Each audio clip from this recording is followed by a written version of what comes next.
नमस्कार मित्रों। आज के इस वीडियो में एक बार फिर से आप सभी का बहुत बहुत हार्दिक स्वागत है। हम आशा करते हैं कि आप सभी स्वस्थ होंगे, मस्त होंगे और पूरी तरह से अपनी तैयारी में व्यस्त होंगे। तो मित्रों, आज की इस वीडियो में हम हिंदी व्याकरण के अंतर्गत एक बहुत महत्वपूर्ण टॉपिक है लोकोक्तियाँ, जिसे कहावतें भी कहा जाता है। तो लोकोक्तियों और कहावतों से संबंधित कुछ महत्वपूर्ण और संभावित प्रश्नों को व्याख्यात्मक तरीके से हल करेंगे और इसके साथ ही ट्रिक की सहायता से याद करने का भी प्रयास करेंगे। तो हम आशा करते हैं कि वीडियो आप सबके लिए बहुत ही महत्वपूर्ण होने वाला है, इसलिए इस वीडियो को आप लोग अंत तक जरूर देखें। चैनल पर नए हैं तो चैनल को सब्सक्राइब कर लें और इसके साथ ही अगर आपको थोड़ा सा भी उचित लगे तो इस वीडियो को अपने जो परिचित लोग हैं उनके पास भी शेयर करें। और इसके पूर्व की वीडियो में हम लोगों ने कुल 50 प्रश्नों को देखा था, तो आज के इस वीडियो में उसके आगे के प्रश्नों को हम लोग जानेंगे। तो जैसा कि स्क्रीन पर आप देख पा रहे हैं प्रश्न संख्या 51 कि ढाक के 3 पात का क्या अर्थ है, यानी कि ढाक के 3 पात इस लोकोक्ति का क्या अर्थ है। विकल्प ये कह रहे हैं कि एक सा रहना, विकल्प बी एक सा ना रहना, विकल्प सी शक्ति से अनुशासन बनता है और विकल्प डी है कि थके को विश्राम की जरूरत पड़ती है। तो आप सब भाई बहनों का जवाब भी आ गया कि सर विकल्प ए को लॉक किया जाए। विकल्प ये एक सा रहना इज राइट आंसर, है ना। देखिए मित्रों, बात करें ढाक की तो ढाक एक पौधा है, आप उसको पेड़ भी कह सकते हैं, जिसकी स्थिति एक सा होती है ना। उसमें एक में देखेंगे 3 ही पात आते हैं, चौथा पत्ता उसमें नहीं आता है। तो एक सा रहना इज राइट आंसर, ये ध्यान में रखिएगा, ठीक है। चलिए, प्रश्न संख्या 52 है कि निम्न में से असंगत विकल्प का चयन करें। यानी कि प्रश्न संख्या 52 में आप देखेंगे कि 4 विकल्प आपको दिखाई दे रहे हैं। एक तरफ लोकोक्ति है, दूसरी तरफ उसका अर्थ है। तो एक विकल्प में लोकोक्ति और उसका अर्थ सही नहीं है, तो जो सही नहीं है उसी को आपको चयन करना है।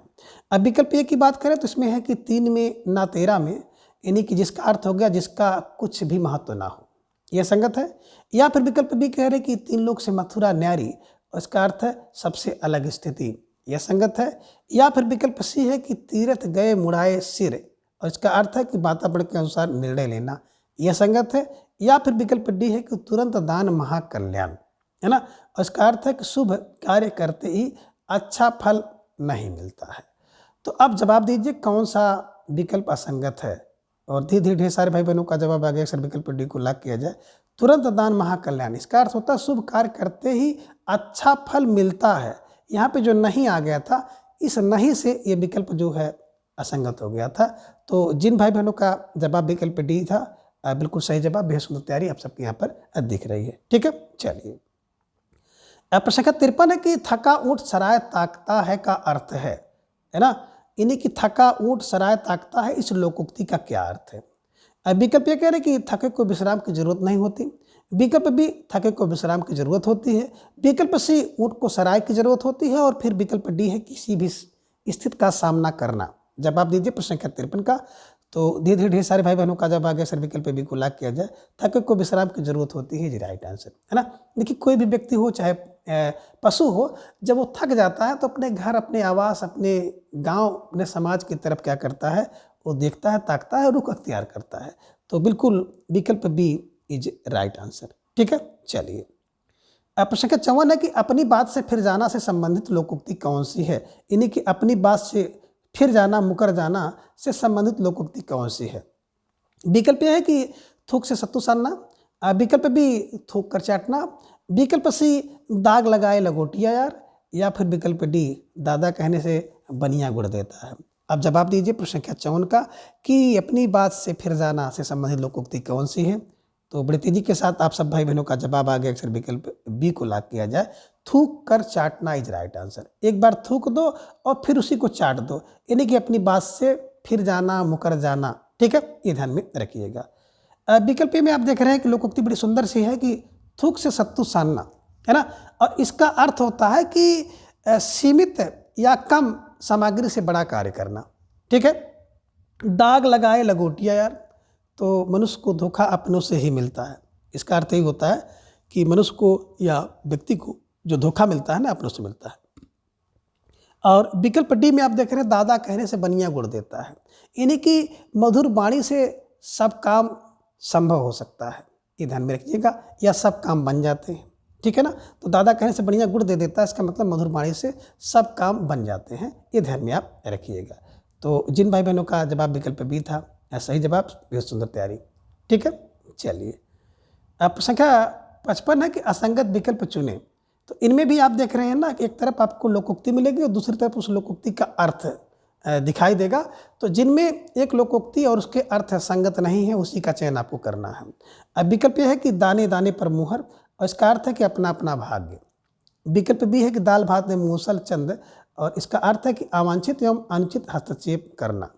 अब विकल्प सी है कि दो लड़े तीसरा ले उड़े, यानी कि दो के झगड़े में तीसरे की बन आती है, यानी कि तीसरे का लाभ होता है, यह संगत है। या फिर विकल्प डी है कि नया 9 दिन पुराना 100 दिन, और इसका अर्थ है कि नया पुराना सब बेकार है। तो अब कह रहे कौन सा विकल्प असंगत है, जवाब आपको देना है। तो ढेर सारे भाई बहनों का जब आगे सर विकल्प डी को लॉक किया जाए, नया 9 दिन पुराना 100 दिन, है ना, नया पुराना सब बेकार है, ये असंगत है। बल्कि नया तो नया है और पुराना सोना है, ये अर्थ इसका होता है, ये ध्यान में रखिएगा। तो जिन भाई बहनों का जवाब विकल्प डी था, बिल्कुल सही जवाब, और निश्चित रूप से आप सब बधाई के पात्र हैं। दाने दाने पर मुहर लगना मतलब अपना अपना भाग, दाल भात में मूसल चंद, अवांछित एवं अनुचित हस्तक्षेप, दो लड़े और दो लड़ता है ना, तो हमेशा फायदा तीसरे को होता है, ध्यान में रखिएगा। ठीक है, चलिए यही रीजन भी होता है ना, कभी कभी देखे होंगे जब दो लोग लड़ते हैं तो बीच में प्रधानी वगैरह के चुनाव में एक तीसरे को भी लड़ा देते हैं, ये ध्यान में रख लीजिएगा। दो लोग टक्कर कड़े लड़ाई होती है और तीसरा जो लड़ जाता है तो फायदा पा जाता है। ठीक है ना, दो लड़े तीसरा ले उड़ी। ठीक है, चलिए प्रश्न संख्या 56 है कि क्षणिक साथ के लिए उपयुक्त लोकोक्ति कौन सी है, यानी कि क्षणिक कम समय के साथ के लिए उपयुक्त लोकोक्ति कौन सी ठीक बैठती है या उपयुक्त है। ये विकल्प कह रहे कि नकार खाने में तूती की आवाज़, विकल्प बी नाच न जाने आंगन टेढ़ा, विकल्प सी है कि नदी नाव संयोग, या फिर विकल्प डी नाम बड़े और दर्शन छोटे। जवाब दीजिए प्रश्न संख्या 56 का। तो धीरे ढेर सारे भाई बहनों का जवाब आ गया सर विकल्प सी को लॉक किया जाए, नदी नाव संयोग इज राइट आंसर, है ना। अब क्षणिक साथ का देखा जाए ना, तो बिल्कुल साथ के लिए सही जो लोकोक्ति है नदी नाव संयोग। नदी नाव संयोग का मतलब होता है कि क्षणिक साथ, इसके बाद नदी अपनी धारा में बहेगी, नाव अपनी धारा अपनी तरफ चली जाएगी, अपने लक्ष्य पे चली जाएगी, ये ध्यान में रखिएगा। अब विकल्प में आप देख रहे हैं कि नकार खाने में तूती की आवाज़। अब यहाँ पे नकार खाना हो, वहाँ पे तूती की आवाज़ क्या करेगी, यानी कि बड़ों के बीच में छोटे आदमी की कौन सुनता है, ये ध्यान में रखिएगा। नाच न जाने आंगन टेढ़ा, और इसका अर्थ है कि अपनी अयोग्यता को छिपाने के लिए साधनों को दोष देना, कि नाच कोई जान ही ना रहा, वो कह दे भैया आंगन टेढ़ा, नहीं तो बहुत बढ़िया नाचते हैं, है ना, ये ध्यान में रखिएगा। और नाम बड़े और दर्शन छोटे, तो नाम बड़े और दर्शन छोटे का मतलब होता है गुणों से ज़्यादा प्रसिद्ध बतलाना, ये ध्यान में रखिएगा। और इस समय ही चल रहा है कि जो भी व्यक्ति नामी गिरामी है ना, जब उनके दर्शन करोगे तो आपको कुछ और लगेगा। ठीक है ना, तो फिलहाल प्रश्न संख्या 56 का विकल्प सी इज राइट आंसर। ठीक है, चलिए प्रश्न संख्या 57 है कि निर्बल के बलराम का अर्थ क्या है। अब निर्बल के बलराम इस लोकोक्ति का क्या अर्थ है। विकल्प कह रहे हैं कि असहाय की ताकत ईश्वर ही होता है, विकल्प बी है कि असहाय की ताकत ईश्वर नहीं होता है, विकल्प सी है पराधीनता में सुख कहाँ, और विकल्प डी है कि पूरी तरह से संपन्न। जवाब दीजिए प्रश्न संख्या 57 का कि निर्बल के बलराम का अर्थ क्या है। तो ढेर सारे भाई बहनों का जवाब आ गया सर विकल्प को लॉक किया जाए, असहाय की ताकत ईश्वर में होती है, यानी कि जिसका कोई बल नहीं है उसका ईश्वर सहाय है, ये ध्यान में रखिएगा। ठीक है ना, पराधीनता में सुख कहाँ, तो इसके लिए एक लोकोक्ति है कि पराधीन सपनों सुख नाही, है ना। और पूरी तरह से संपन्न का मतलब होता है 5 अंगुलियां घी में, ये ध्यान में आप रख लीजिएगा। और स्टार लगा करके साइड में कहीं इन सभी, है ना, लोकोक्ति और उसके अर्थ को भी नोट कर लीजिएगा। ठीक है, चलिए प्रश्न संख्या 58 है कि पाँव उखड़ना से संबंधित लोकोक्ति कौन सी है। आपको जवाब देना है। अब विकल्प यह है कि काम समाप्ति पर उसके सभी पहलुओं पर विचार करना, विकल्प बी है कमजोर पड़ना, विकल्प सी है पाप जब बहुत अधिक बढ़ जाता है तब विनाश होता है, और विकल्प डी है फलेगा सो झड़ेगा। जवाब दीजिए प्रश्न संख्या 58 का।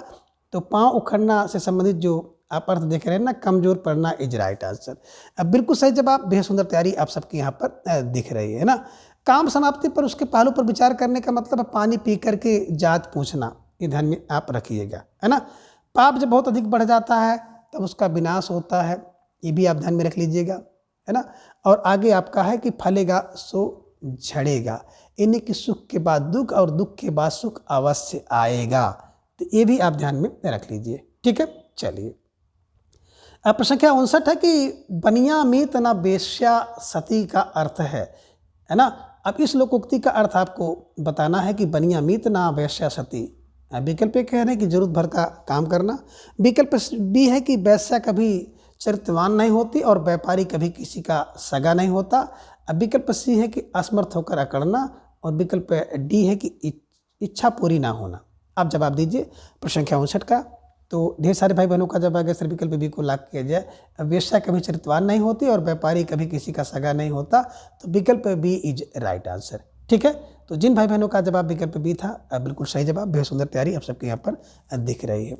यहाँ पे जरूरत भर का काम करना का मतलब है कि बासी बचे ना कुत्ता खाए।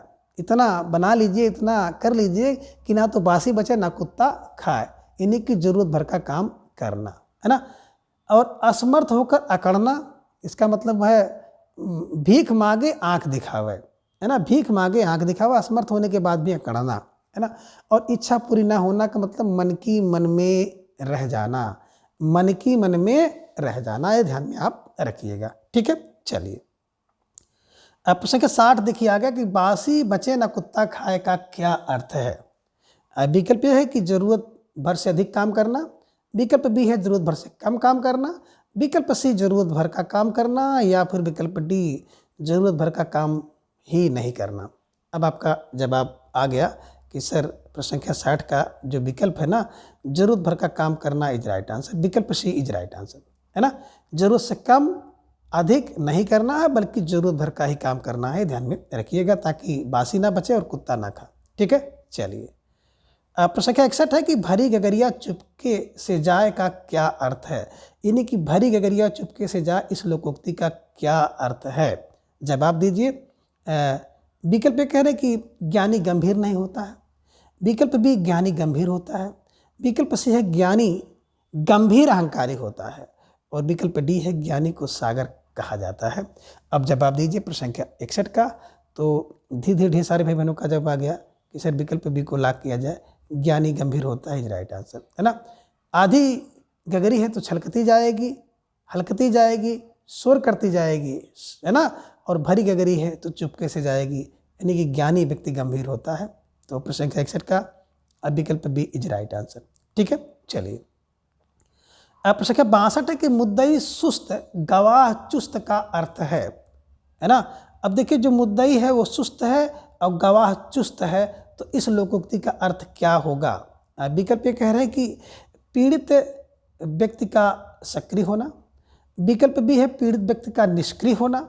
विकल्प सी है कि पुरानी ख्याति समाप्ति करना, या फिर विकल्प डी मुद्दा ही समाप्त कर देना। जवाब दीजिए प्रश्न संख्या 62 का। तो जैसा कि इस लोकोक्ति को देखते ही आपके समझ में आ गया कि सर विकल्प बी को लाग किया जाए, मुद्दई सुस्त गवाह चुस्त। अब जो मुद्दई है ना वो बिल्कुल निष्क्रिय है, और जो गवाह है वो बिल्कुल अलर्ट है ना। तो ये ध्यान में रखिएगा। प्रश्न संख्या 62 का विकल्प बी इज राइट आंसर, ठीक है। चलिए, प्रश्न संख्या 63 है कि मुल्ला की दौड़ मस्जिद तक लोकोक्ति का क्या अर्थ है, यानी कि मुल्ला की दौड़ मस्जिद तक इस लोकोक्ति का अर्थ क्या होगा। विकल्प कह रहे हैं सीमित ज्ञान। विकल्प बी सीमित साधन। विकल्प सी सीमित सामर्थ्य, या फिर विकल्प डी है असीमित सामर्थ्य। जवाब दीजिए प्रश्न संख्या 63 का।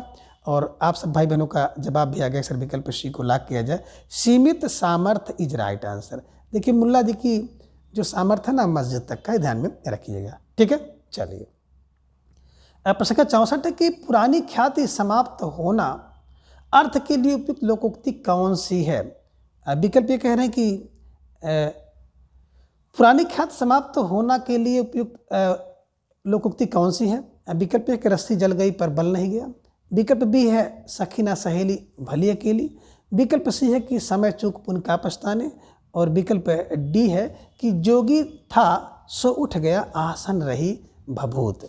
अब जवाब दीजिए प्रश्न संख्या 64 का कि पुरानी ख्याति समाप्त होना अर्थ के लिए उपयुक्त लोकोक्ति कौन सी है।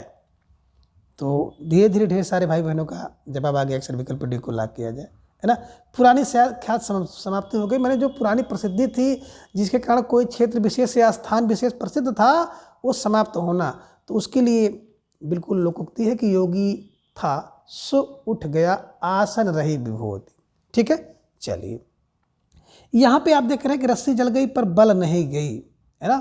तो इसके लिए आपने देखा होगा एक है कि प्रतिष्ठा समाप्त होने पर भी, है ना, बिल्कुल अपने आप को नया दिखाना, प्रतिष्ठा समाप्त होने के बाद भी, है ना, अपने रंग में रहना या घमंड दिखाना, ध्यान में रखिएगा। ठीक है ना। और सखी ना सहेली भली अकेली, इसका अर्थ क्या है? इसका मतलब है एकांत में रहना, है ना। और समय चूक पुण्य का पछताने, समय चूक पुण्य का पछताने, इसका अर्थ होता है कि अवसर निकल जाने के बाद पछताना व्यर्थ है। ठीक है। तो जिन भाई बहनों का जवाब विकल्प डी था, बिल्कुल सही जवाब, बेहद सुंदर तैयारी। प्रश्न संख्या 65 है कि लेना एक ना देना दो का अर्थ है, यानी कि लेना एक ना देना दो, इस लोकोक्ति का अर्थ क्या होगा? किसी से कुछ व्यवहार रखना, विकल्प बी किसी से कुछ व्यवहार ना रखना, विकल्प सी एकांत में रहना, या फिर विकल्प डी है कि लेकर कभी ना देना। जवाब दीजिए प्रश्न संख्या 65 का। तो धीरे धीरे ढेर सारे भाई बहनों का जवाब आ गया कि सर विकल्प बी को लॉक किया जाए, किसी से कुछ व्यवहार ना रखना इज राइट आंसर। ना एक लेना है ना दो देना है, ये ध्यान में रखिएगा, यानी कि लेन देन ही नहीं करना, किसी से कुछ व्यवहार ना रखना इज राइट आंसर। ठीक है, चलिए प्रश्न संख्या 66 है कि लिखे ईसा पढ़े मूसा का अर्थ है।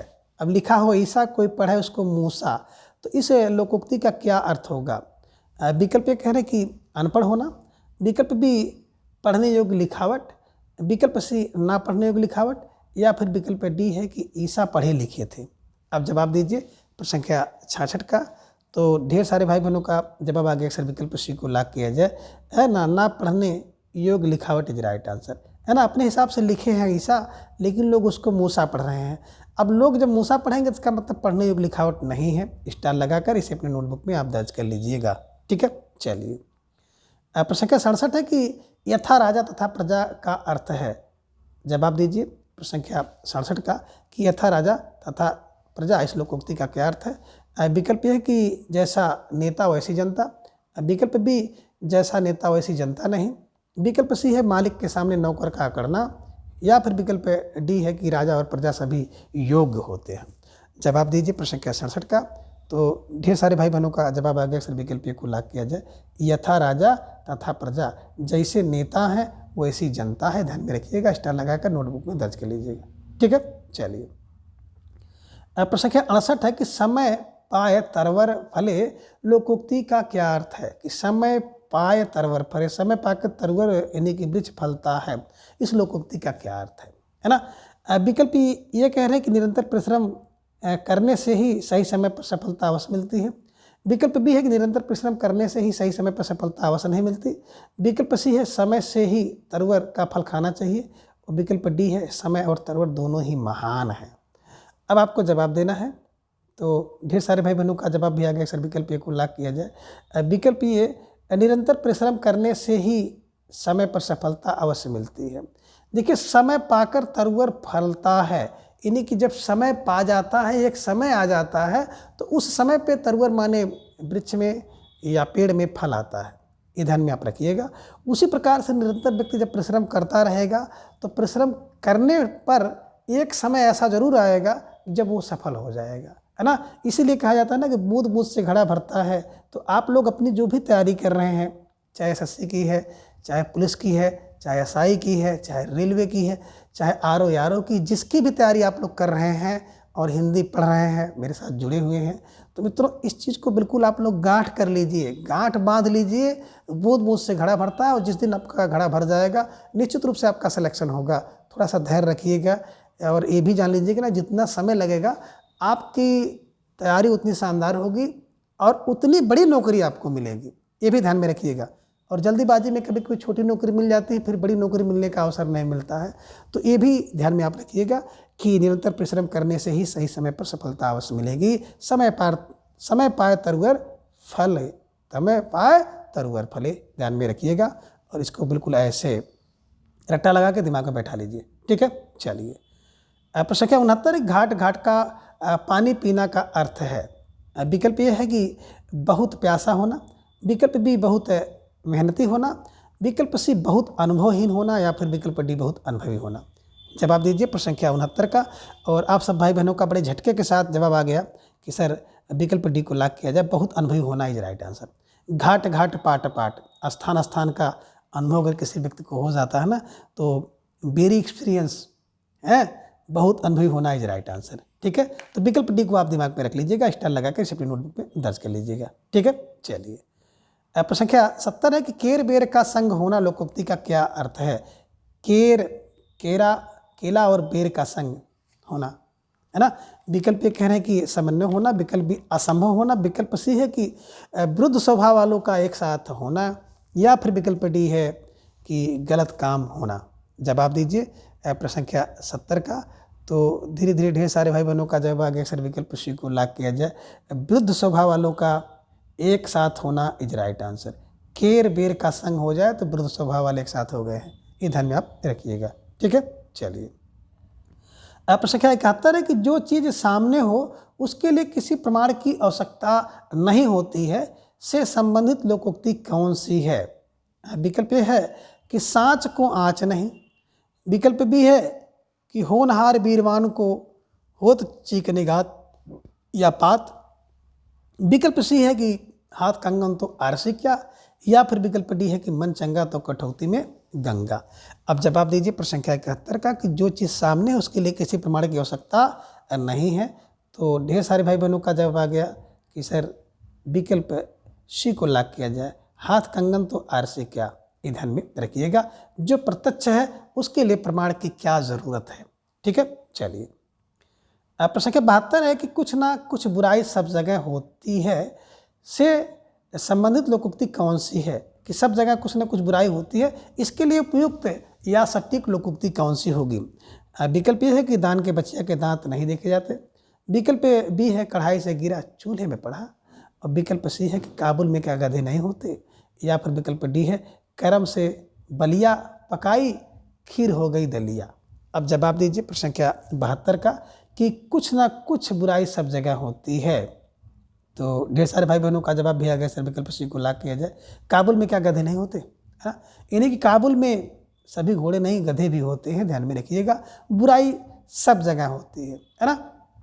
हर व्यक्ति में भी बुराई है, और हर जगह पर बुराई है, हर देश में बुराई है, हर समाज में बुराई है ना। अपने अंदर ही अगर आप देखेंगे तो तमाम प्रकार की अच्छाइयाँ होंगी, लेकिन उसमें कुछ ना कुछ बुराई जरूर होगी, है ना। कोई बहुत ज़्यादा सीधा है तो बुराई आ गई, कोई बहुत ज़्यादा जिद्दी है तो बुराई आ गई, कोई नंगा है तो बुराई आ गई। देखे होंगे तमाम प्रकार की बुराई है, और कुछ ना कुछ कमी ईश्वर छोड़ भी देता है, ये भी आप ध्यान में रखिएगा, है ना। तो आपने देखा होगा गांव में जो सबसे बड़ी बिल्डिंग है ना, पता चला बिल्डिंग बहुत बड़ी लेकिन रहने वाला कोई नहीं, और जिसके यहाँ देखे होंगे रहने वाले ज़्यादा हैं, उनके यहाँ छत ही नहीं है, बेचारे किसी तरह से गुजारा करते हैं। तो ये ध्यान में रखिएगा, और विकल्प सी को बिल्कुल हमेशा के लिए कंठस्थ कर लीजिएगा। ठीक है, चलिए प्रश्न संख्या 73 है कि जिसका काम उसी को छाजे लोकोक्ति का अर्थ है। अब जिसका काम है उसी को छाजेगा, तो इस लोकोक्ति का अर्थ क्या होगा कि अच्छा काम सजता है, विकल्प बी है कि जिसको जो कार्य मिले अच्छे से करे, विकल्प सी है जिसको जो काम मिले वही उस कार्य को अच्छे से कर सकता है, यानी कि जिसका जो काम है वही उस कार्य को अच्छे से कर सकता है, या फिर विकल्प डी है कि जिसका काम अच्छा है वही अच्छा है। तो धीरे धीरे ढेर सारे भाई बहनों का जवाब आ गया, अक्सर विकल्प सी को लॉक किया जाए, जिसका जो काम है वही उस कार्य को अच्छे से कर सकता है, इज राइट आंसर, है ना। तो बिल्कुल सही जवाब। अब बेहद सुंदर तैयारी आप सबके यहाँ पर दिख रही है ना। जिसका काम उसी को छाजे का मतलब है कि जिसका जो काम है वही उसे अच्छी तरह से कर सकता है। ठीक है ना, स्टार लगा के अपनी नोटबुक में दर्ज कर लीजिएगा। ठीक है, चलिए प्रश्न संख्या 74 है किस क्रमांक में लोकोक्ति नहीं है।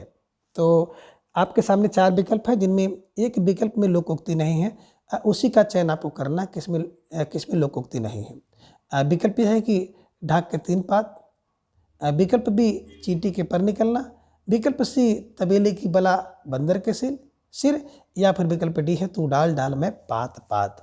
अब जवाब दीजिए प्रश्न संख्या 74 का।